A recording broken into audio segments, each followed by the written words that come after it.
حق بات کے کہنے کی بس کیا کیا سزائیں ملی، لیکن انہوں نے صبر کیا۔ حضرت سمیہ کا واقعہ کون نہیں جانتا؟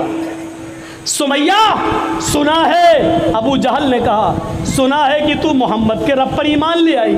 کہنے لگی جب تک چھپا تھا میرا اسلام، اب معلوم ہو گیا تو چھپانے کی ضرورت نہیں۔ ہاں لائی، کہا چھوڑ دے، کہا نہیں چھوڑ سکتی۔ کہا تیرا بیٹا کہاں ہے؟ سچ بتا دیا۔ تیرا شوہر کہاں ہے؟ سچ بتا دیا۔ پکڑ کے لاؤ اس کے بیٹے عمار کو، پکڑ کے لاؤ اس کے پتی کو یاسر کو۔ دونوں کو پکڑ کے لایا گیا، عمار کو باندھ دیا گیا، یاسر کو باندھ دیا گیا۔ اس کے سامنے عمار کی ماں سمیہ، یاسر کی بیوی سمیہ کھڑی ہے۔ کہا اس کے جسم کے کپڑے پھاڑ دو، کپڑے پھاڑ دیے گئے۔ کما والدت امہا، جیسے آج ہی اس کی ماں نے اس کو پیدا کیا ہو، جیسے بچی ننگی ہوتی ہے پیدا ہوتے ہی، ایسے ہی سمیہ کو کر دیا۔ کہا پیچھے سے ہاتھ باندھ دو، دونوں ہاتھ پیچھے سے باندھ دیے گئے۔ کہا ابھی بھی نہیں مانے گی۔ کہا محمد کے رب سے ایمان چھوڑ دو، یہ ہو نہیں سکتا۔ نیزہ اٹھایا ابو جہل نے، اور وہ نیزہ دوڑتا ہوا آیا اور لے کر پورا کا پورا نیزہ حضرت سمیہ کی شرمگاہ میں، ان کے اندام نہانی کے اندر داخل کر دیا۔ یہاں سے ڈالا، اس پار نکال دیا۔ بیچاری اپنے ہاتھ بھی نہیں ہلا سکتی تھی، کیونکہ دونوں ہاتھ پیچھے سے بندھے ہیں، جیسے پھانسی کے تختے پر لے جاتے وقت پیچھے سے ہاتھ باندھ دیے جاتے، سمیہ کے پیچھے سے ہاتھ بندھے۔ اندام نہانی میں شرمگاہ میں نیزہ داخل کر دیا گیا۔ نظریں آسمان پہ جاتی ہیں۔ ایسے موقع پر بھی بڑے بڑے کلیجے والوں کی دعائیں یہ نکلیں گی اللہ میری حفاظت فرما، لیکن سمیہ کے منہ سے یہ دعا نہیں نکلی کہ اللہ میری جان بچا لے، اللہ میری حفاظت فرما۔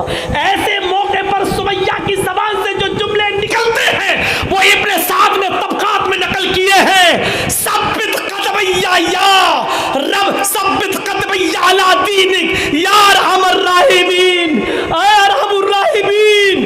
ابو جہل کا یہ نیزہ جو میری شرمگاہ کو پار ہو گیا ہے، اس کی دی ہوئی تکلیفیں، اے اللہ کہیں مجھ سے میرا اسلام نہ چھین لیں، کہیں مجھ سے میرا دین نہ چھین لیں، کہیں مجھ سے میرا مذہب نہ چھین لیں، کہیں مجھ سے میری توحید نہ چھین لیں۔ اے اللہ ابو جہل کی دی ہوئی تکلیفوں سے میرے ایمان کو ثابت قدم رکھنا، میرے قدم کو ثابت قدم رکھنا۔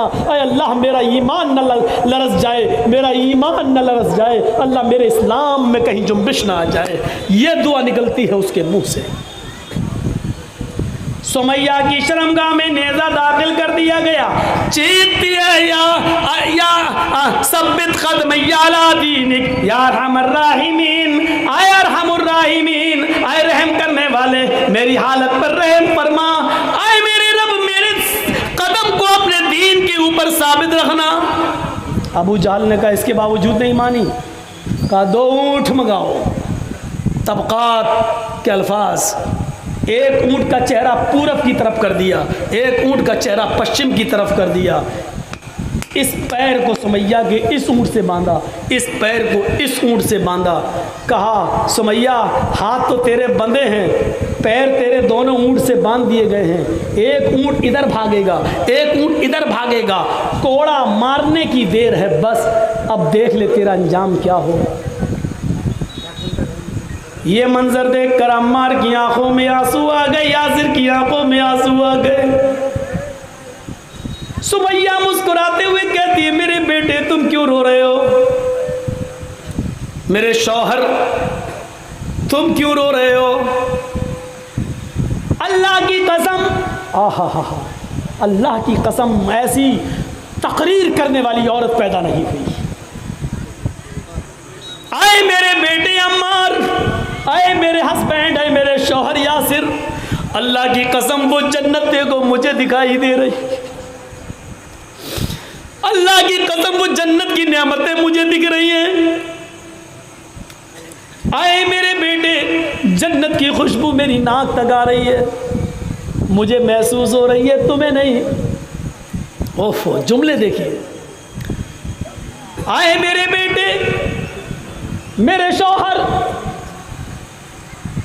ہو سکتا ہے عورت ہونے کی حیثیت سے یہ سزا مجھے ہلکی دی جا رہی ہو، تم مرد ہو، میرے بعد تمہیں یہ سزا اور بھی زیادہ سخت دی جائے، لیکن تم پیچھے مت ہٹنا۔ عمار، یاسر، یہ جنت کا دروازہ مجھے دکھ رہا ہے، میں اس دروازے پر کھڑی رہوں گی، میں جنت میں نہیں جاؤں گی جب تک تم دونوں میرے پیچھے پیچھے نہیں چلے آؤ گے۔ اے میرے بیٹے، اے میرے شوہر، میں تم دونوں کا جنت کے دروازے پر انتظار کروں گی۔ اے ابو جہل،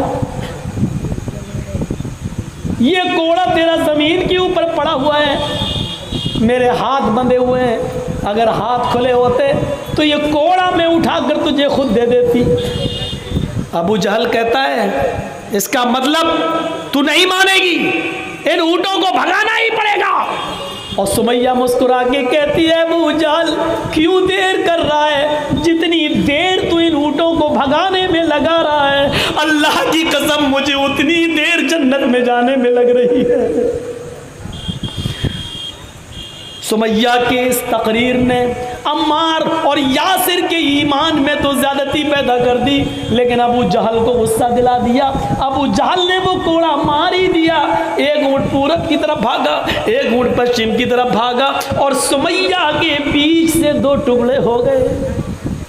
گردن تک جاتے جاتے چہرہ بچ گیا، سمیہ کا ایک دھڑ ادھر ہے لیکن چہرے والا دوسرا دھڑ الگ پڑا ہے۔ سمیہ شہید ہوتے ہوتے بھی مسکرا رہی تھی، اس کی جب روح اس کے جسم سے نکلی تو اس کے چہرے پر مسکراہٹ تھی۔ ابو جہل نے اس کے چہرے پر جب مسکراہٹ دیکھی تو طبقات کے الفاظ ہیں، اس نے پتھر اٹھا کر اپنے سر کو پھوڑنا شروع کر دیا۔ لوگوں نے کہا ابو جہل میرے سردار یہ تمہیں کیا ہو گیا ہے؟ ابو جہل کہنے لگا قسم ہے مجھے لات و منات کی عزا کی، میں ہار گیا، سمیہ جیت گئی، میں ہار گیا، سمیہ جیت گئی، میں نے سب کچھ چھینا لیکن مرتے وقت سمیہ کے چہرے کی مسکراہٹ نہ چھین سکا۔ دیکھو مرتے وقت بھی مسکرا رہی ہے اور مجھے چڑھا رہی ہے، سمیہ جیت گئی، میں ہار گیا۔ عمار اور یاسر کو چھوڑ دیا، جاؤ تمہاری ماں اور تمہاری بیوی کی میں نے جان لے لی، تم دونوں کو چھوڑ رہا ہوں، مہلت دے رہا ہوں، جاؤ۔ جب یہ منظر عمار و یاسر نے جو اپنی آنکھوں سے دیکھا تھا اللہ کے نبی جناب محمد رسول اللہ کو سنایا تو نبی اکرم کی آنکھوں سے آنسوؤں کی موتی بکھرنے لگے، آنسو گرنے لگے۔ جمعہ کا دن آتا ہے، آپ ممبر پر کھڑے ہوتے ہیں اور آپ ممبر پر تاریخی خطبہ دیتے ہیں، اور اس خطبے کے الفاظ میں ایک ایک کو جنتی کہتے ہوئے کہتے ہیں اے ابو بکر تم جنتی، عمر تم جنتی، عثمان تم جنتی، علی تم جنتی، لیکن فرق ہے ابو بکر تم اکیلے جنت میں جاؤ گے، عمر تم بھی اکیلے جنت میں جاؤ گے، عثمان تم بھی اکیلے جنت میں جاؤ گے، علی تم بھی اکیلے جنت میں جاؤ گے۔ آئین عمار، آئین یاسر، لبیک یا رسول اللہ، ہاں میں یہاں ہوں۔